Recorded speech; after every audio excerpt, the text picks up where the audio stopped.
అదేవిధంగా ప్రెస్ మిత్రులందరికీ కూడా నమస్కారం. కాంగ్రెస్ ప్రభుత్వం సంవత్సరం అయిపోయిన సందర్భంగా విజయోత్సవాలు జరుపుకోవాలని చెప్పేసి దాని వేదికగా వరంగల్ అనేది నిర్ణయించుకొని ఇక్కడ కూడా రైతుల కోసం అని చెప్పేసి ముందు మీటింగ్ పెట్టిండ్రు. ఇలా రైతులను పిలిస్తే వచ్చే పరిస్థితి లేదు కాబట్టి మహిళలందరినీ కూడా పోగేసి అది కూడా ప్రభుత్వం ఖర్చుతో ఒత్తిడితో మొత్తం ప్రభుత్వ యంత్రాంగాన్ని మొత్తం కూడా గ్రామానికి పంపి వాళ్ళందరినీ కూడా మహిళల్ని బతిలాడుతున్నారు. మాకు రైతులు వచ్చేటట్టు లేరు, రైతులు వస్తే కూడా మమ్మల్ని ఎదుగుతారు కాబట్టి ఆ మహిళా సంఘాలకు ఏదో ఇస్తామని చెప్పేసి చెప్తేనే వాళ్ళు వస్తారనే ఉద్దేశంతో వాళ్ళందరినీ కూడా రేపు మహిళలు మాత్రమే అని చెప్పేసి ప్రభుత్వ ప్రోగ్రాం ఒకటి పెట్టి అందులో మా యొక్క విజయోత్సవాలని చెప్పేసి ఇక్కడికి రేవంత్ రెడ్డి తన యొక్క అహంకారపూరితమైన మంత్రివర్గాన్ని తీసుకొని ఇక్కడికి వస్తూ ఉన్నాడు. మేము ఇలా నేను ఇక్కడ వాళ్ళు ఏదైతే కాంగ్రెస్ పార్టీ అంతకుముందు రాహుల్ గాంధీని తీసుకొచ్చి ఇక్కడ మాట్లాడి రైతుల కోసం డిక్లరేషన్ ఇచ్చిందో దాని వరకే మాట్లాడతా. రైతులు బాగా కావాలంటే కాంగ్రెస్ పార్టీ రావాలి, ఆ కాంగ్రెస్ పార్టీ ఏమేం చేస్తుంది ఇంతకుముందు ప్రభుత్వం కంటే భిన్నంగా ఏం చేస్తుందని వాళ్ళు చెప్పింది. ఇక్కడున్న ప్రెస్ మిత్రులందరూ కూడా తెలుసు. నేను అన్ని వివరాలు మాట్లాడే ముందు వాళ్ళు ఏం మాట్లాడిండ్రో కూడా నేను ఖచ్చితంగా రుణమాఫీ మీద వాళ్ళు ఏం మాట్లాడిండ్రు, రైతు బంధును రైతు భరోసా ఎట్లా చేస్తా అన్నారు, ఇవాళ కౌలు రైతులకు కూడా రైతు బీమా ఇస్తామని ఏ విధంగా చెప్పిండ్రు, ఎంఎస్పీ ధర అన్నిటి కూడా ఇస్తూ వరి ధాన్యానికి 500 బోనస్ ఇస్తామని చెప్పేసి చెప్పిండ్రు. అదేవిధంగా పంటల బీమా చేస్తామని చెప్పిండ్రు.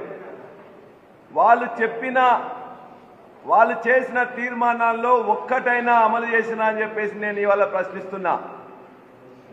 దయచేసి రాష్ట్ర రైతాంగం కానీ వరంగల్ జిల్లా రైతాంగం కానీ ప్రజలు కానీ దయచేసి ఆలోచించవలసిందిగా కోరుతున్నా. ఒక్కటి కానీ వాళ్ళు చేసినట్టు చూపించినట్లయితే మేమే తప్పని చెప్తాం.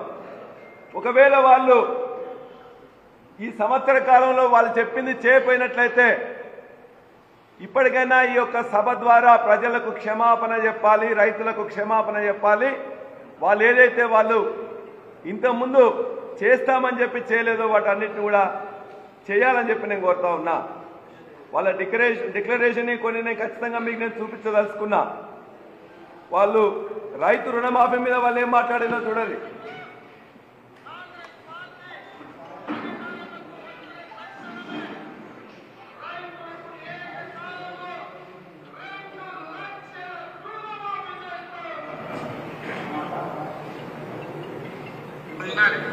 రుణమాఫీ చేసిన వాళ్ళందరికీ విజ్ఞప్తి చేస్తారు. ఎంబడ బ్యాంకు రుణలక్ష్యం చేసుకుంటే జనవరిలో డిసెంబర్ 9 నాటి రాగానే మాఫీ చేస్తారు. ఇలా చంద్రశేఖరరావు ఏమనుకుంటున్నారంటే రుణమాఫీ చేస్తే ఓట్లు కాకపోతే నేనేం చెప్తున్నానంటే రుణమాఫీ అయిన వాళ్ళందరూ ఎంబడ మళ్ళీ రుణలక్ష్యం రుణం తెచ్చుకొని డిసెంబర్ 9 నాటి నేను మాఫీ చేస్తాను. కాబట్టి రైతులందరికీ నేను విజ్ఞప్తి చేస్తున్నాను. ఎంబడే పోయి బ్యాంకు పోయి లోన్లు తెచ్చుకొని వచ్చిన ఎంబడే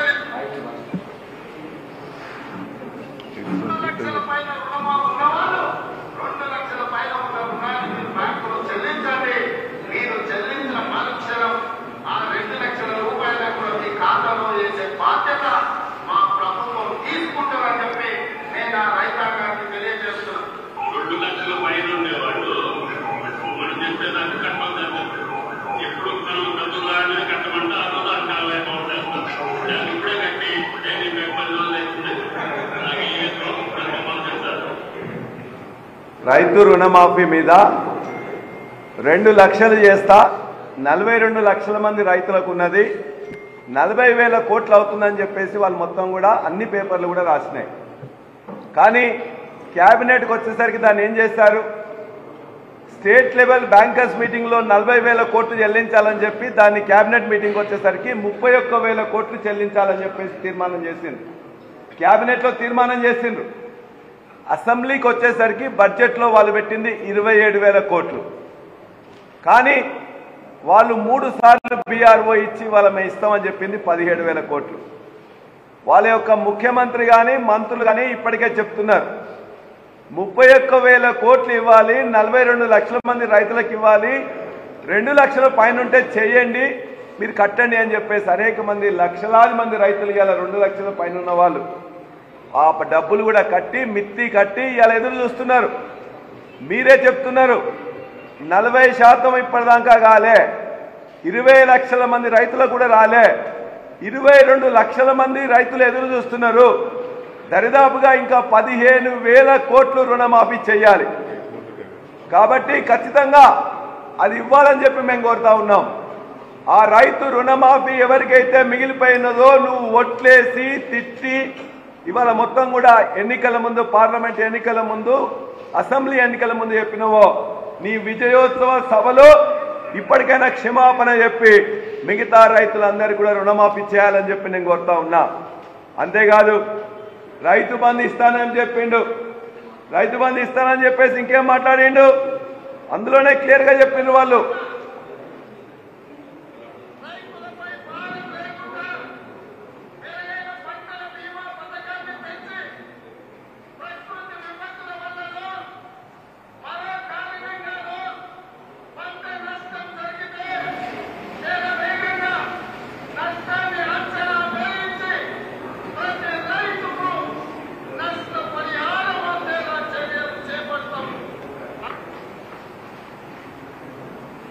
ఇవన్నీ కూడా రైతు వేదికలు ఇక్కడనే జరిగినాయి.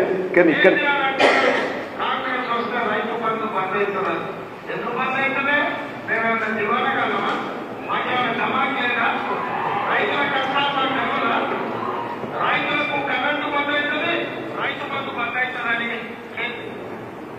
ఈ విధంగా అన్ని విషయాల మీద రుణమాఫీ ఇయ్యలే, రైతు బంధు ఇయ్యలే. మేము అవలాగాలమా, దీవానగాలమా, మాకు మెదడు లేదా, మాకేం లేదా అని చెప్పేసి అన్నాడు. మీకు మెదడు ఉందా లేదా, నువ్వు దివానా కాదువా కాదా, సంవత్సరం తర్వాత రైతులు గుర్తిస్తున్నారు. రైతు బంధు ఇవ్వకుండా రైతు భరోసా 15,000 కోట్లు, 15,000 ఎకరానికి ఇస్తామని చెప్పిండు, ఇవ్వలేదు. ముందు నువ్వు క్షమాపణ చెప్పి రైతు బంధు వెంటనే వేసి ఆ తర్వాత నీ విజయోత్సవాలు చేసుకోమని చెప్పి నేను కోరుతున్నా.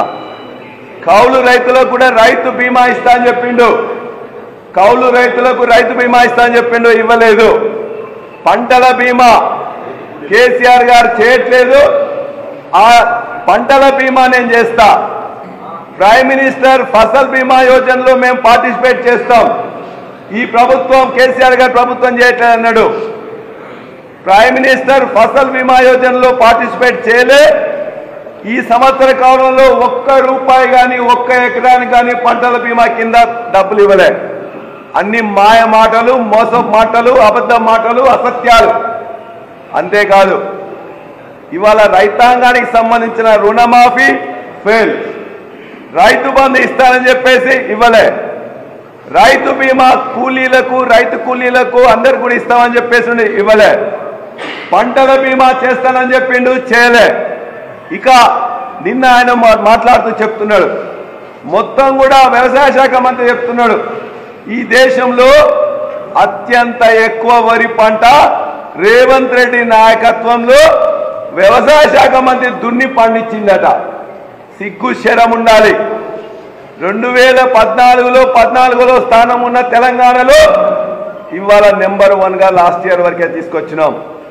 పంటల విస్తీర్ణంలో, వరి విస్తీర్ణంలో, వరి ఉత్పాదకతలో 1 ఎకరాకు ఎన్ని క్వింటాలు పండించే దాంట్లో కూడా నెంబర్ 2 వచ్చినాం.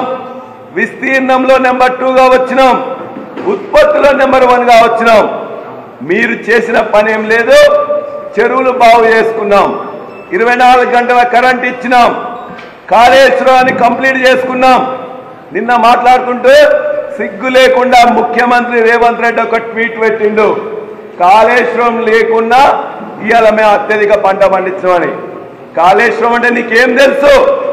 కాళేశ్వరం అంటే ఆలేరులో ఉన్న పంటలు పండడానికి కూడా కావాల్సిన గంధమల్ల కాళేశ్వరంలో భాగమే, బస్వాపురం కాళేశ్వరంలో భాగమే, కొండపోచమ్మ, రంగనాయక సాగర్, మల్లన్న సాగర్, అన్నపూర్ణ, మిడ్ మానేర్, లోయర్ మానేర్, ఇవాళ వరంగల్ జిల్లాకు వస్తున్న కాకతీయ కాలువకు వచ్చే నీళ్లు కూడా ఇవాళ ఎల్లంపల్లి ద్వారా ఒక వస్తాయి, ఎస్ఆర్ఎస్పి ద్వారా 2 ద్వారా వస్తాయి.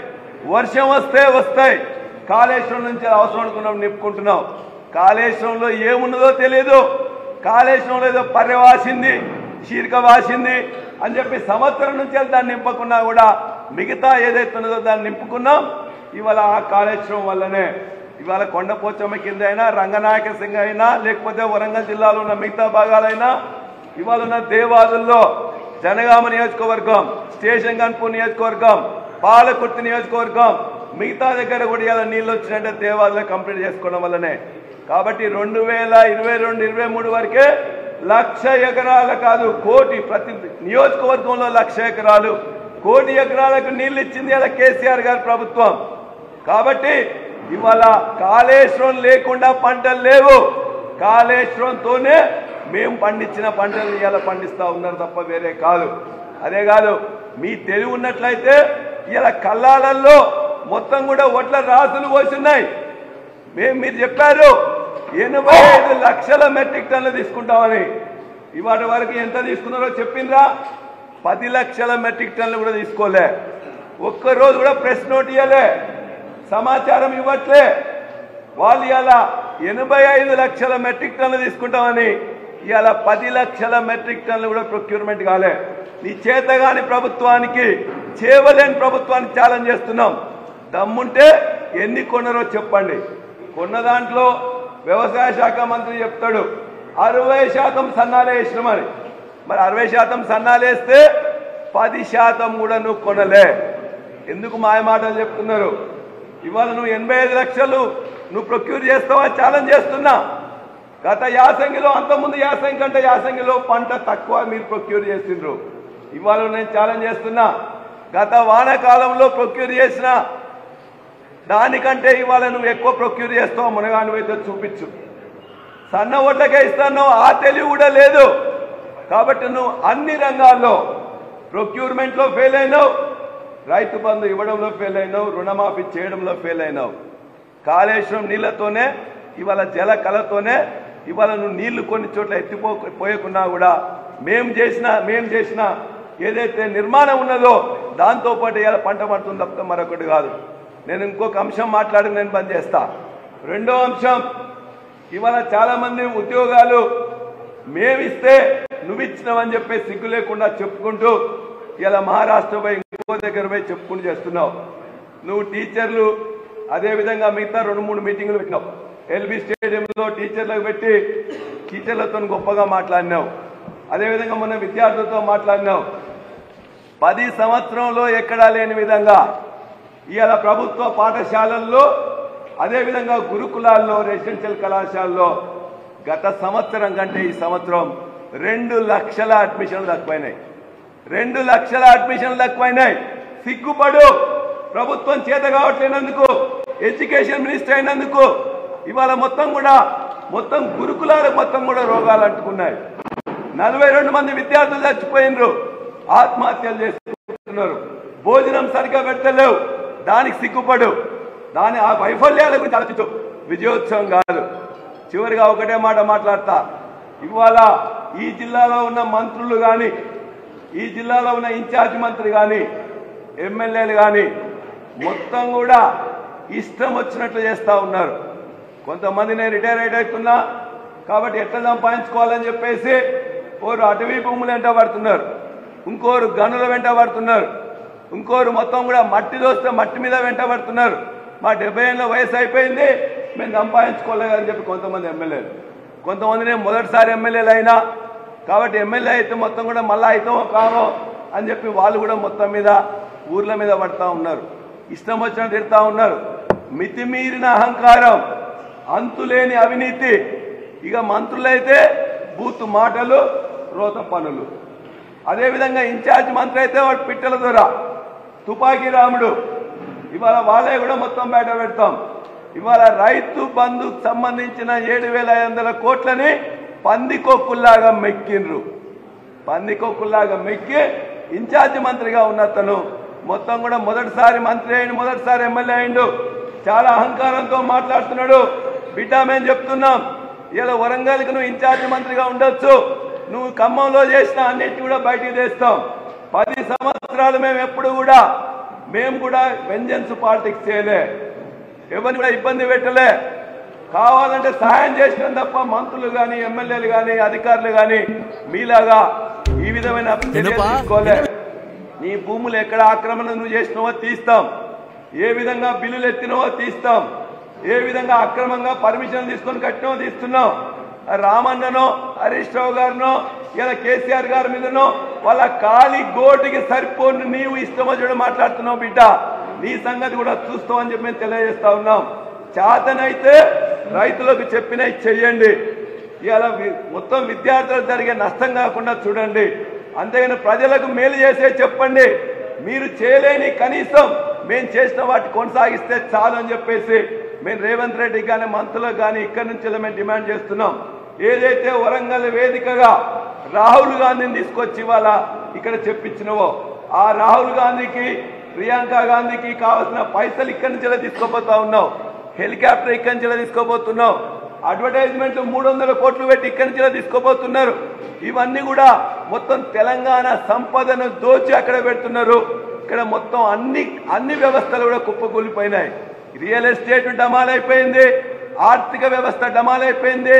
15,000 కోట్ల రూపాయలు నెగిటివ్ 6 నెలల్లో అన్ని రంగాల్లో నష్టపరిచిన నువ్వు విజయోత్సవ సభ కాదు, వైఫల్యాల సభగా రివ్యూ చేసుకో. ప్రజలకు రైతులకు క్షమాపణ చెప్పు. మీ యొక్క ఎమ్మెల్యేలు మంత్రులు ప్రవర్తన మార్చుకోండి. ఈ యొక్క సంవత్సరం యొక్క అనుభవాలు తీసుకొని ప్రజలకు ఉపయోగపడే చేయాలని చెప్పేసి డిమాండ్ చేస్తున్నా. జై తెలంగాణ.